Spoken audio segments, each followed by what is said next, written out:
Hi, price allot. கர்த்தருடைய பரிசுத்த நாமத்துக்கு யாவருக்கும் ஸ்தோத்திரம் உண்டாவதாக. நான் மெசேஜ் கடந்து போகலாம். மத்தேயு சுவிசேஷம் 18ஆம் அதிகாரம் +21 35 வரைக்கும். அப்பொழுது பேதுருவிடத்தில் வந்து, ஆண்டவரே, என் சகோதரனுக்கு விரோதமாக குற்றம் செய்து வந்தால் நான் எத்தனை தரம் அவனை மன்னிக்க வேண்டும் என்ற 7 தரம் மட்டுமா என்று கேட்டார். அதற்கு இயேசு, 7 தரம் மாத்திரம் அல்ல, 70 தரம் மட்டும் நீ உனக்கு சொல்லுகிறேன். எப்படியானால் பரலோகத்தில் ராஜ்யத்தில் ஒரு ஊழியக்காரத்திலே கணக்கு பார்க்க வந்தவென்றி ஒரு ராஜாவுக்கு ஒப்பாய் இருக்கிற அவன் கணக்கு பார்க்க தொடங்கின போது 16 தாலந்து கடன்பட்டவன் ஒருவனை அவனுக்கு முன்பாக கொண்டு வந்தார்கள். கடனை தீர்க்க அவனுக்கு நிர்வாகி இல்லாதபடினால் அவனுடைய ஆண்டவன் அவனையும் அவன் பொஞ்சாதியும் பிள்ளைகளும் அவனுக்கு உண்டான எல்லாவற்றையும் விற்று கடனை தீர்க்கும்படி கட்டளையிட்டார். அப்போது அந்த ஊழியக்காரன் தாழ விழுந்து வணங்கி, ஆண்டவனை என்னிடத்திலே பொறுமையாக இருந்து எல்லாவற்றையும் உமக்கு கொடுத்து தீர்க்கிறேன் என்று அந்த ஊழியக்காரனுடைய ஆண்டவன் மனம் இறங்கி அவனை விடுதலை பண்ணி கடன்களை அவனுக்கு மன்னித்து விட்டாள். அப்படி இருக்க அந்த ஊழியக்காரன் புறப்பட்டு போகினால் தன்னிடத்திலே 100 வெள்ளிப்பணம் கடன்பட்டு இருக்கிறவன் ஆகிய தன் உடன் வேலைக்காரன் ஆகிய ஒருவனை கண்டு அவனை பிடித்து தொண்டையை நெரித்து, நீ பட்ட கடன் எனக்கு கொடுக்க தீர்க்க வேண்டும் என்றார். அப்பொழுது அவனுடைய உடன் வேலைக்காரன் அவன் காலில் விழுந்து, என்னிடத்திலே பொறுமையாக இரும், எல்லாவற்றையும் உனக்கு கொடுக்கிறேன் என்று அவனை வேண்டிக் கொண்டார். அவன் சம்மதியாமல் போய் அவன் பட்ட கடனை கொடுத்து தீருமாலும் அவனை காவலில் போடுவித்தான்.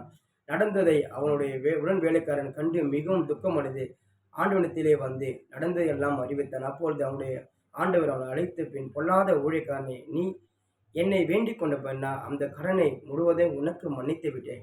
நான் உனக்கு இறங்கின போது நீ உன் வேலைக்காரனுக்கு இறங்க வேண்டாமோ என்று சொல்லி அவனுடைய ஆண்டவர் கோபம் அடைந்து அவன் பட்ட கடனெல்லாம் தனக்கு கொடுத்து தீர்க்குமளவு உபத்திரங்களிடத்திலே அவனை ஒப்பு கொடுத்தான். நீங்களும் அவனவன் சகோதரன் செய்த தப்பிதங்களை மனப்பூர்வமாக மன்னியாமல் போனால் உங்கள் பரமபிதா உங்களுக்கு எப்படி செய்வார் என்றார்.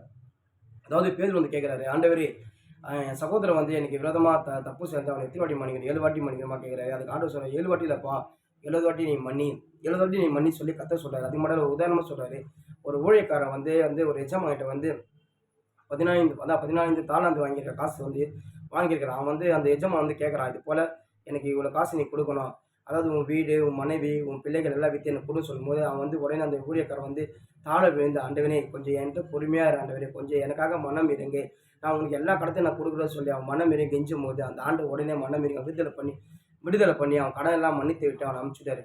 அந்த ஊழியக்காரனை அனுப்பிச்சுட்டான். அந்த ஊழியக்காரனோட, அதாவது அந்த ஊழியக்காரன் போகிற வேலைக்காரன், அந்த ஊழியக்காரனோட உடன் வேலை செய்கிறவன் வந்து அந்த ஊழியக்காரன் வந்து 100 வெள்ளிக்காசு வாங்கிடுறான்.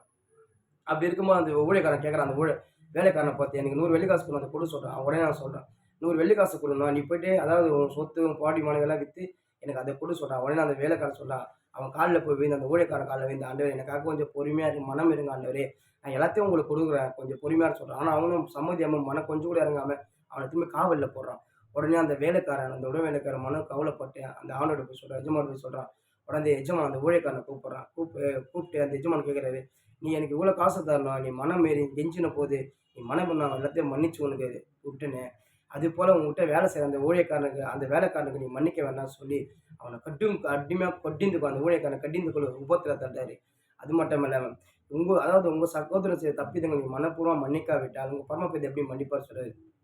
ஆமாங்க, இன்னைக்கு உங்களுக்கு விரோதமாக சகோதரர் தப்பு செய்கிறானா, உங்களுக்கு விரோதமாக உங்கள் சகோதரர் தீங்கு செய்கிறானா, அவனை அதாவது கத்த சொல்கிறார். பேதுரு 7 வாட்டி மன்னித்தார், கத்த 7 வாட்டி மன்னின்றாரு. அது மட்டும் இல்லை, நீங்கள் மன்னிக்கும் போது கத்தர் உங்கள் தப்பிதலை மன்னிப்பார். பாருங்கள், அந்த ஊழியக்காரன் வந்து காசு வாங்கியிருந்தான். கத்தரை போய் அந்த ஆண்டோட போய் கேட்கும்போது அவன் வந்து கெஞ்சி மனம் வந்து கத்தரை இறங்கி அவனை போய் மன்னிச்சு விடுறாரு. அவனும் மனம் இறங்காமல் அந்த அவன் கூட வேலை செய்கிற ஆட்களை போய் கட்டிந்து அந்த காசு கொடுத்து தான் அவனும் சொல்கிறான். ஆமாம், கத்தர் உங்கள் தப்பிதலை மன்னிக்கிறாரு. ஆனால் நீங்கள் வந்து தப்பிதலை மன்னிக்கலை. அப்போ கத்தர் அவனை உப்பத்தில் ஒப்பு கொடுறாரு. இன்றைக்கி உனக்கும் சகோதரன் தீங்கு செஞ்சானா, உங்கள் சகோதரன் உனக்கு பொல்லாப்பு செய்கிறானா, நீங்கள் அவனை 7 வாட்டியும் மன்னிங்க. நீங்கள் மனப்பூர்வம் மன்னிக்கும் போது நிச்சயமாக உங்கள் பரமபிதா கத்தர் நிச்சயமாக உங்களை மன்னிப்பார், உங்கள் தப்பிதலை மன்னிப்பார். அது மட்டும் இல்லாமல் நீங்கள் உங்கள் சகோதரரை மன்னிக்கும் போது கத்தர் மனப்பூர்வம், அதாவது நீங்கள் மனப்பூர்வம் மதிக்கும் போது கத்தர் மகிமைப்படுவார். நீங்கள் நிச்சயமாக சொல்கிறேன், உங்கள் சகோதரர் தப்புதை மன்னிங்க, 7 வாட்டி மன்னிங்க, மனப்பூர்வமாக மன்னிங்க. கத்தர் உங்களை ஆசீர்வதிப்பார். ஜெபத்துக்கு வந்து கொடுத்ததான் தேவன் நன்றி சொல்கிறேன். இயேசு கிறிஸ்து ஜெபிக்கிற நல்ல பேர். ஆமென்.